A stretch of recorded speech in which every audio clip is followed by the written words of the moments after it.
You're listening to Conversations with Chanda, a podcast that unpacks the community's grittiest, most vexing problems, hosted by Chanda Smith-Baker. Thank you, John Rogers, for joining Conversations with Chanda. I am just delighted to be talking with you today. It's great to be here.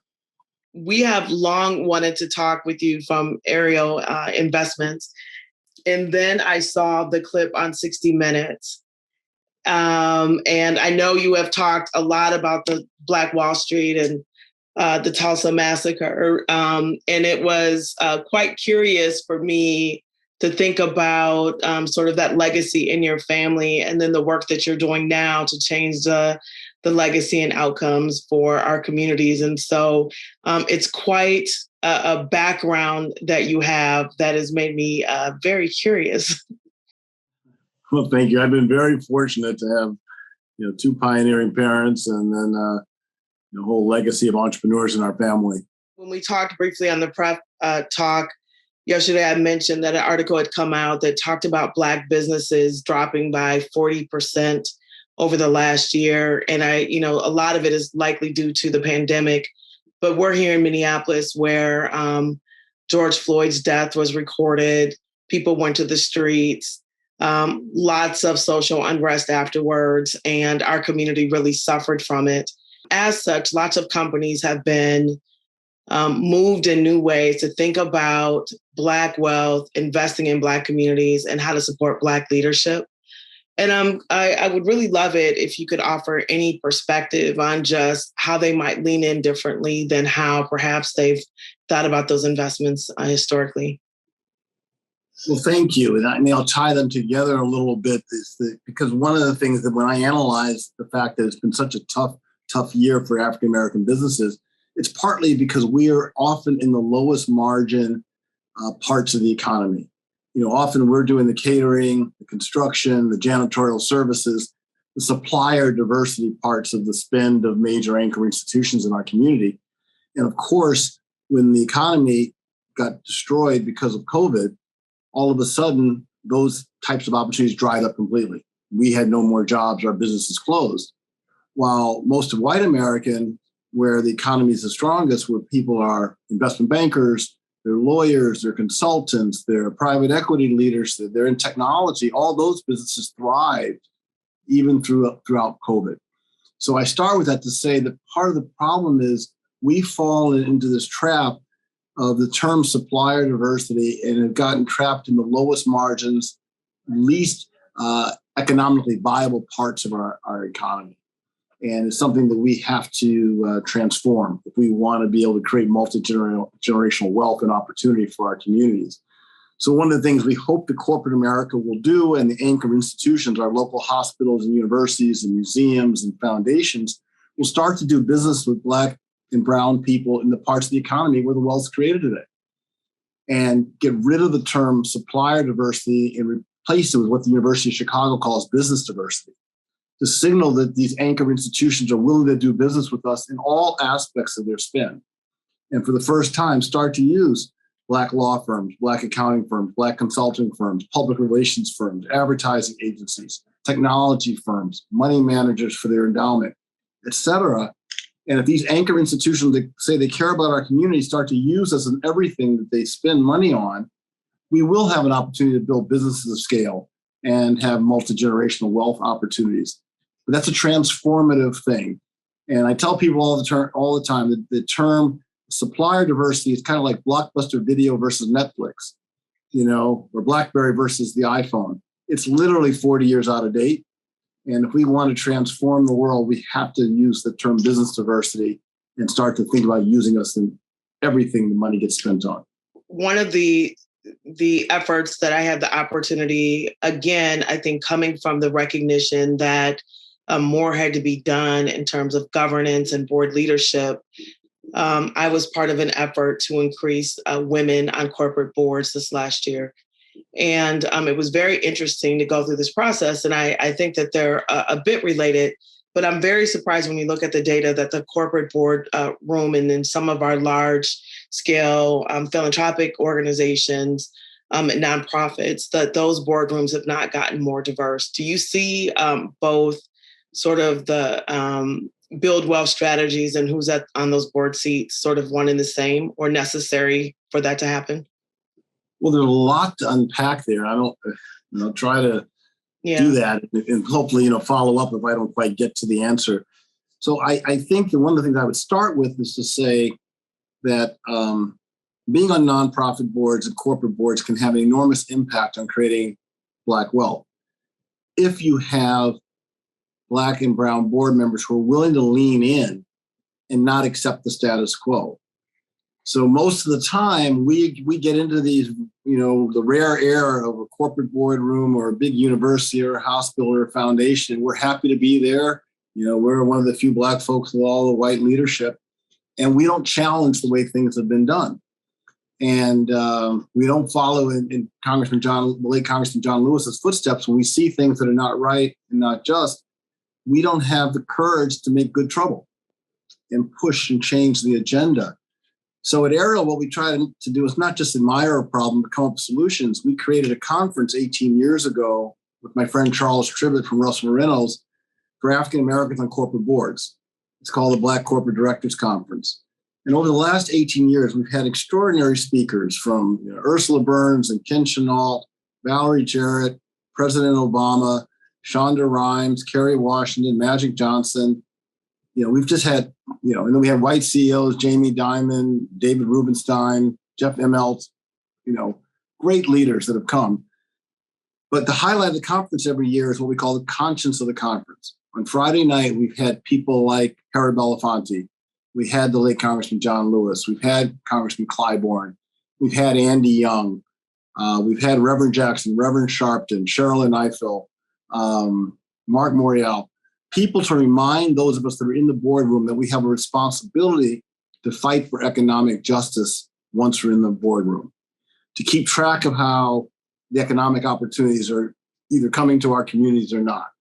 And so that conscience of the conference every year we think has been transformative. And hopefully, slowly but surely, we bring a few more board members into the spirit of we're willing to speak up and speak out and fight for our community once they're in these leadership roles. Because as I tell Reverend Jackson all the time and Reverend Sharpton, having more of us on the board who don't speak out, it ultimately is more of a problem than a solution. Because if you're sitting in that boardroom and you don't speak out about the unfairness about how the money's being spent and who's being hired for this, that, or the other thing, then the white CEO says, I diversified my board. My diverse board members aren't saying anything's wrong. I'm going to keep doing things the way I've always been doing. And you give cover for the status quo to stay the same if you sit in that boardroom and don't speak out and speak up. So we have to get, the John Lewis types of leaders in that boardroom, people who are willing to fight for us once we're there. Otherwise, getting on the board seat doesn't move the needle at all and sometimes can be counterproductive. Yeah, I appreciate hearing it in that way. I also, in conversations about typically on the development side of foundations, it's less diverse than on the impact side, the folks that are working in community. And there's lots of conversations around that, and not just who's advising our investments, but who's staffing the work. It's been very challenging to diversify who's showing up in sort of those investment committees and into those roles in our city. And we are in conversations all the time about it with that, but we haven't been able to make any headway. And I know that you are in that space as well. Are there things that you would recommend in philanthropy in the way that they are approaching it? Do you see it the same? I see it the same. And one, I have to help. I know we Jai Winston, who represents the Knight Foundation in Minneapolis. And I was on the Knight Foundation board for 13 years. And Alberto Ibargüen has created the best program of any foundation in the country. And they're a model of how a major foundation can work with minority firms and push the majority firms to have minority leadership on the relationship with the foundation. And they've just been very intentional about it. They said, this is consistent with our values. If we care about creating wealth and economic opportunity for Black people and brown people, it's inconsistent if we spend all our money with white folks. Because by definition, if you spend all your money with white people, you're part of the problem, not part of the solution. the wealth gap gets larger and larger every time we're locked out of an economic opportunity, and it continues to go to the same wealthy parts of our economy that is controlled by traditionally white males. And as you know, especially when it comes to investments, the wealthiest people in our country are people in private equity, hedge funds, venture capital. Full stop. In Illinois, the wealthiest guy in Illinois is a hedge fund guy. Our former governor, Bruce Rauner, was in private equity. That's just the way the world is.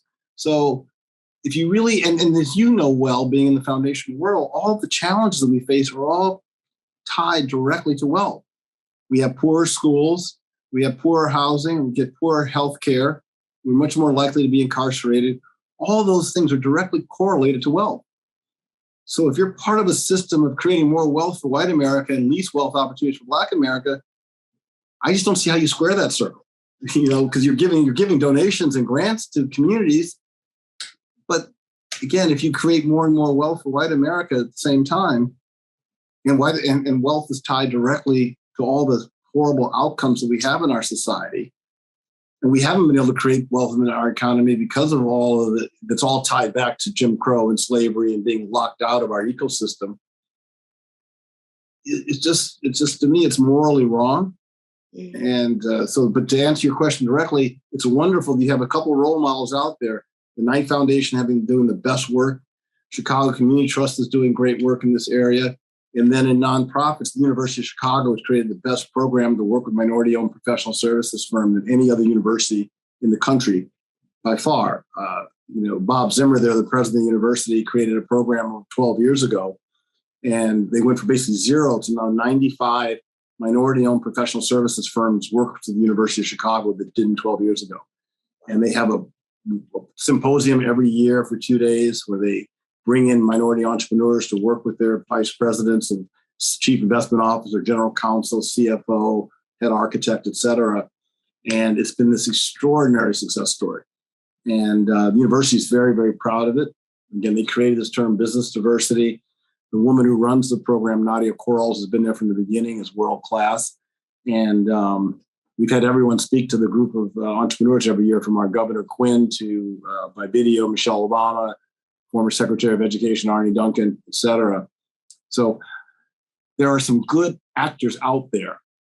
And hopefully that'll catch on and more institutions will follow in their footsteps that will help create real wealth in our communities that will help make a dent in this wealth gap that gets worse and worse every year. We often talk within our work around the build wealth strategies. We are becoming more accepting or more familiar or more embracing sort of the history of this country as it's becoming, I think, more exposed and shown. The Tulsa Massacre, the Centennial coming up, people talking about it, people who have never heard of it. And there are some that we've encountered that know the deep history of wealth extraction in communities of color and the Native communities. And then there's others that see it as an isolated incident. How have you talked about sort of the extraction of wealth, right? Because it is one way in which you pass on to each generation opportunity. And do you think that this country, or do you think that we completely understand sort of to the extent in which wealth has been extracted from our communities? Well, I know for sure America doesn't know how much worse things are today than even since the civil rights movement was at its height.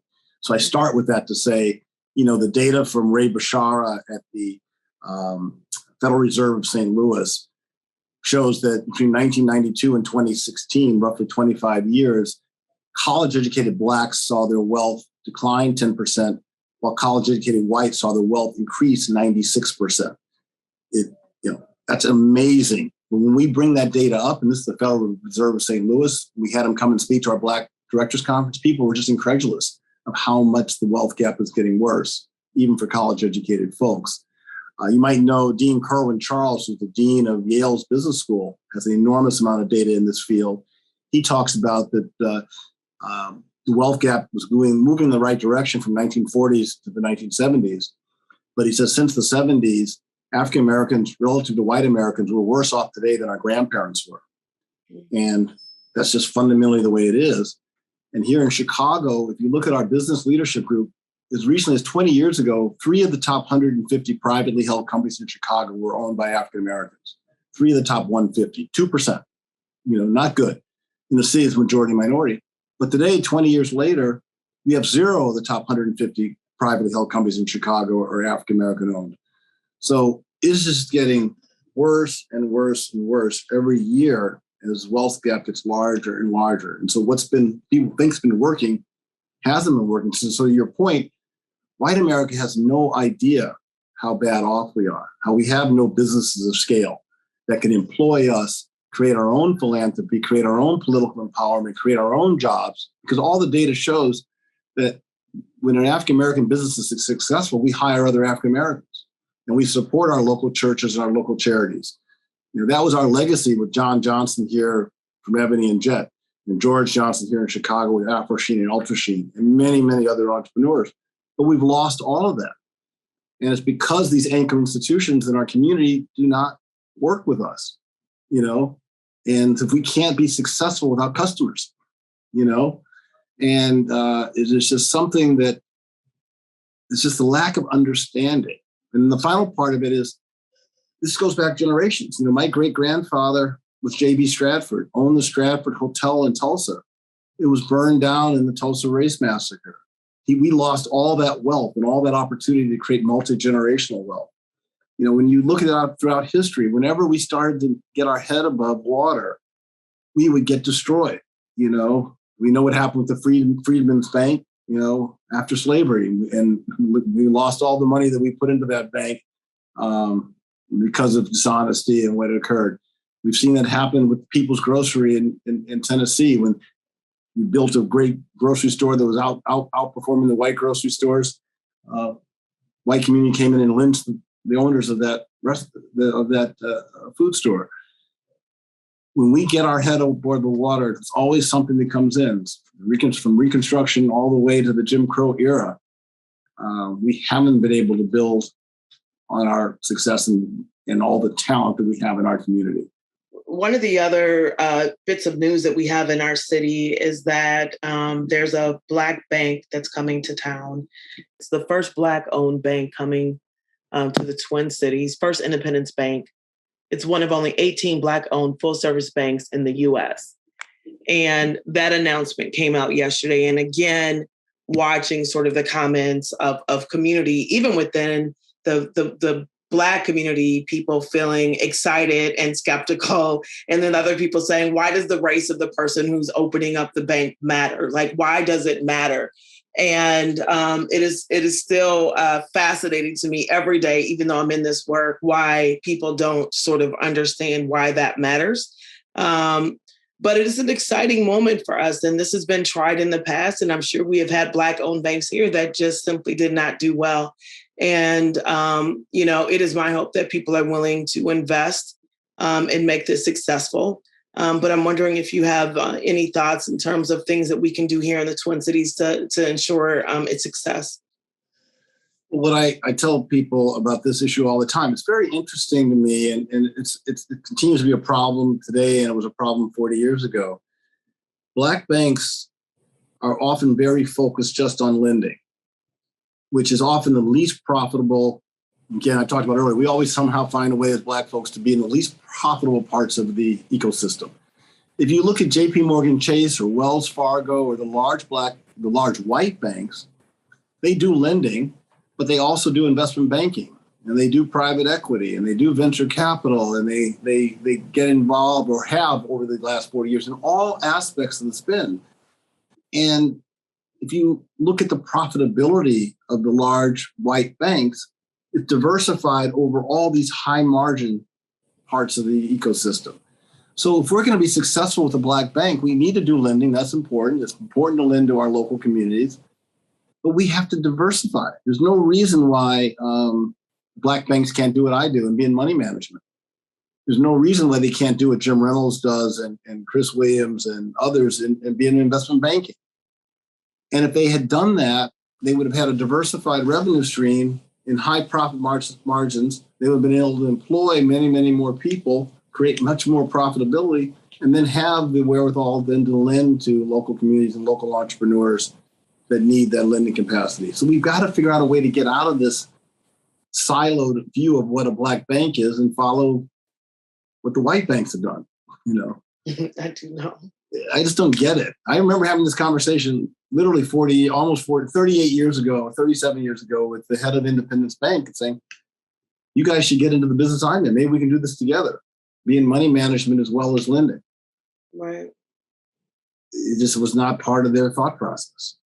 How much do you think that your orientation is in fact because of, your family's history? I mean, you were investing like very early. Like I just envision like the conversations with your mom and dad, like at the table, talking about wealth and business strategy and all of these things that so many of our families have not had access to even understand it, to have those conversations, to be thinking in this frame. And so, I think part of it, what I think you're getting to is we have to think bigger. Like, we're narrowing where we can have impact. And if we really want to be part of wealth building strategy, we own a piece of that. And we have to think beyond sort of the limitations that we've put on ourselves, which, we need to do. We need to think about how we're talking about this differently within our own communities. You're exactly right. It took me a long time to understand what Reverend Jackson was talking about when he would talk about the fact that we're giants with grasshopper complexes. Mm. We don't see how great we can be and that we limit our horizons too often. So that's actually one of the things I learned from my mom, and she showed me a lot, and she, took me everywhere she went. And I started to see a broader horizon. And, as much as she faced sexism and racism, being the first Black woman to graduate from University of Chicago Law School, she didn't believe there was a glass ceiling out there.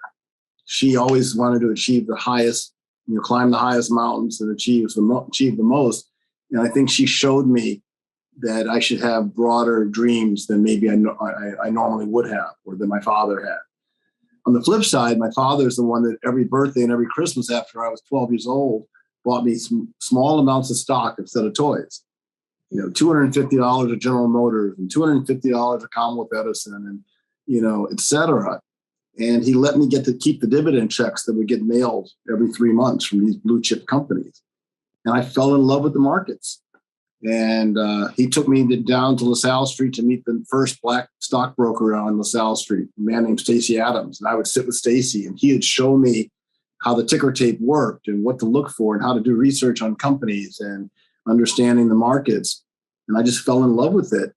But it was that exposure, even though my dad, again, wasn't wealthy. He was a Tuskegee Airman, and he had gone to teachers college, and, had come up with both his parents had passed away by the time he was 12. So he grew up with very little. But he wanted me exposed to the same things that white Americans were exposed to. And the stock market was one of those key things. He was determined when I got to be 12, I was going to have a modest little stock portfolio. That's pretty incredible. So then you started, tell me a little bit about your story. Like what did prompt you? Was it sort of, did you envision where you are now when you started the company?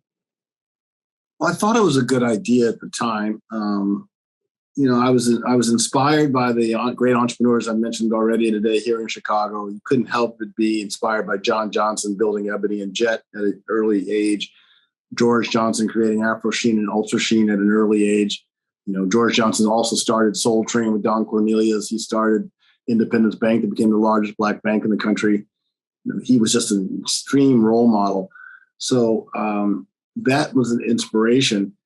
But there had never been an African-American money management firm in the country's history when we started in 1983. And so I saw a real opportunity to where I thought that enlightened institutions would be willing to work with a Black money management firm, and that individuals would be willing to work with a Black-owned mutual fund company. I remember John Johnson told me at dinner one day, I was fortunate to know him. He said, I'm not sure this is going to work, so I'm not sure white Americans would trust you with their money. He thought that was a really big risk. But we ultimately have performed really well. Our Ariel fund that started in 1986 is compounded at over 11.5% a year after fees since 1986.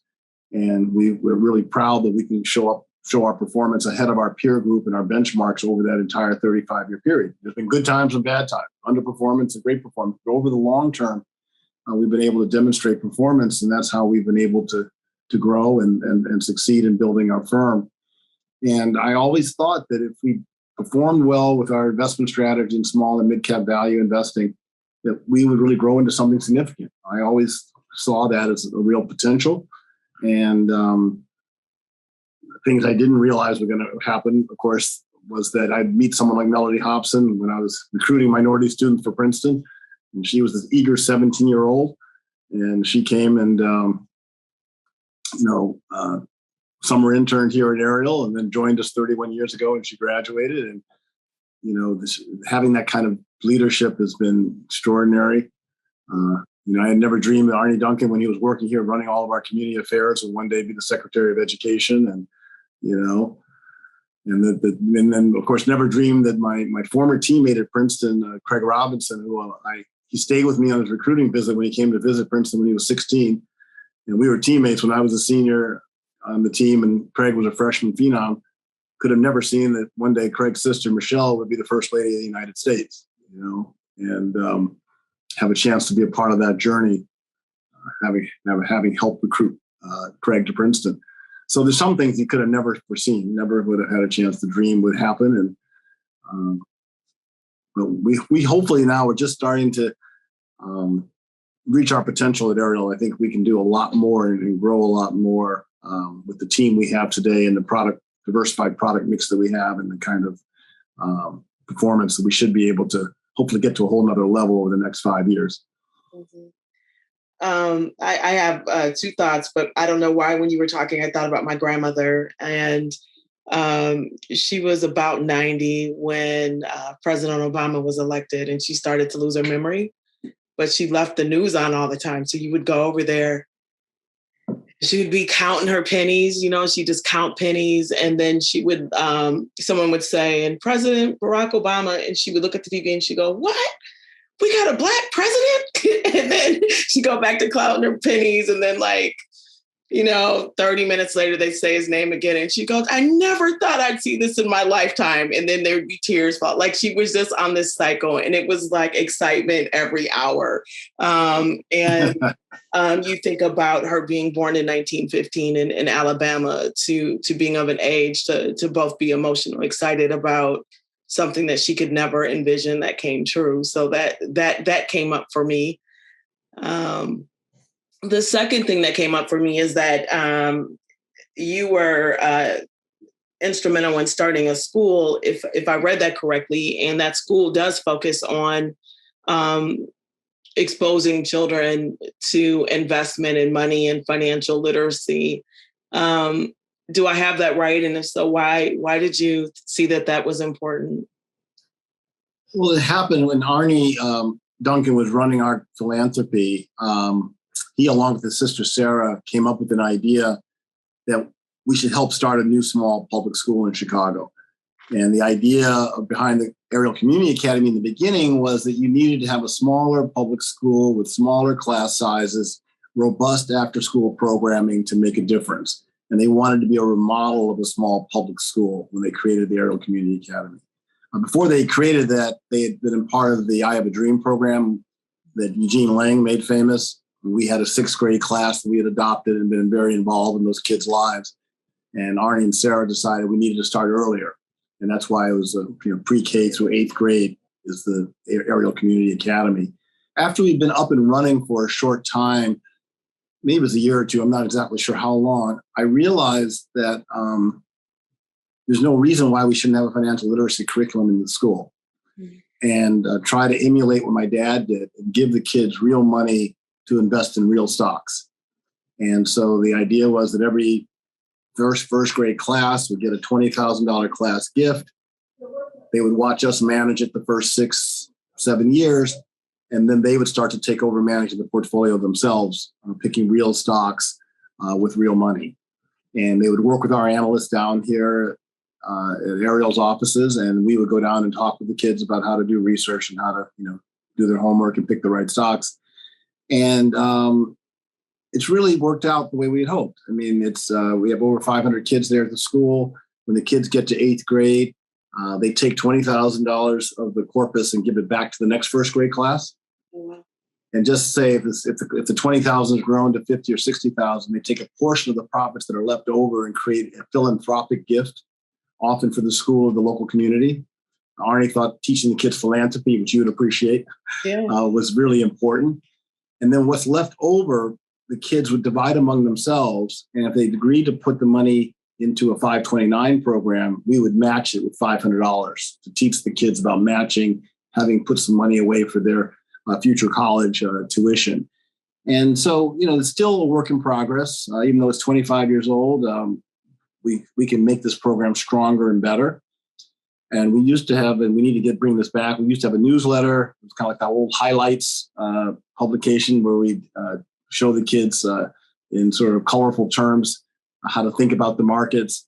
We would send them age-appropriate statements showing how the money was growing each and every quarter or so. But one of the things we didn't anticipate in the beginning, or a couple of things we didn't anticipate. One, the kids would spend a lot of time after they learned about the markets, going home and teaching their parents or grandparents about the markets, and that was a bonus we never thought about.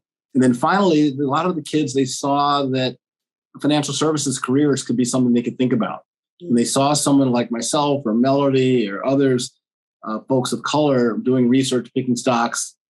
They started to think about doing that themselves. And so many of the young people have gone into financial services, and some have started their own businesses and become entrepreneurs.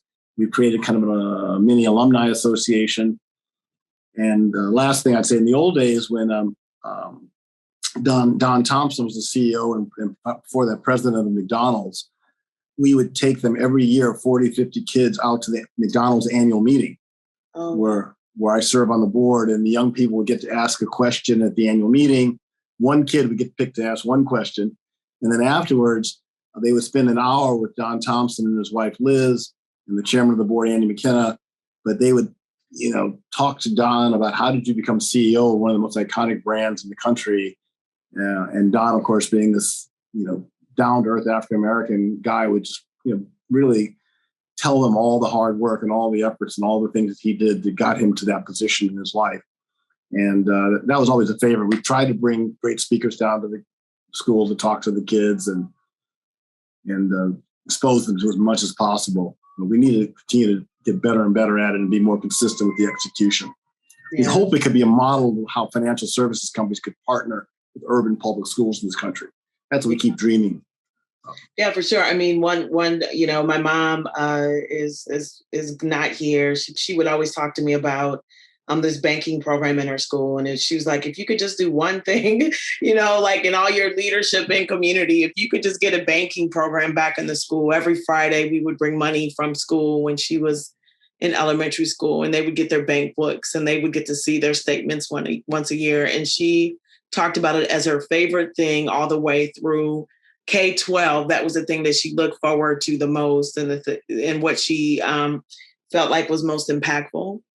So you really just one-upped it. So I wish you could hear what you just shared with us. And then the other thing, I had the opportunity to listen to Ursula Burns one time. I think it was she was speaking at Target. And I remember her sharing that when she came to Xerox, and it stuck with me. She said, when I got there, I didn't even know what the CEO was. Mm-hmm. And, the importance of all of the things that you just said that are so deliberate, but in the last piece of just being able to see folks that look like you, CEOs that are African-American, Black men, Black women in these roles, folks of color, the impression and the inspiration that it leaves in our communities is tremendous. And I don't know if that often gets weighed into the impact equation. Yeah. Well, it's self-serving for us to say this, but I do think, I tell people all the time, Ariel would have never made it through its first 3 years if the city treasurer, Cecil Partee, hadn't convinced the city's pension fund to give us $1 million to manage. So whatever good things we've done with the Ariel Community Academy or the Black Corporate Directors Conference, or developing leaders like Melody or Jason Tyler, who's the CFO of Northern Trust Bank, and Shundron Thomas at Northern, who's on the management committee there, they all started their careers at Ariel. And all the community work that we do with Melody chairing After School Matters here in town and all the rest, it wouldn't happen without customers. And this idea that so many of the anchor institutions in our community don't work with Black money managers, if we hadn't had those early companies, customers, we wouldn't be in existence. And so I do think it is important for all progressive institutions, if they care about our community, they've got to work with our community and allow us to have economic empowerment. Dr. King often talked about how white Americans deplore prejudice, but accept or ignore economic injustice. And that continues to be the state of our society today. And slowly but surely, after the George Floyd murder, a few enlightened people are starting to think about this. I've actually talked to two wealthy white women just in the last few months who've called up, I met them through various circumstances, saying they realize they could be doing more, and it's starting to dawn on people that this economic justice issue is a big deal. But it still is going to take a lot of work, and we got to use these role models we said earlier, those that have done this well.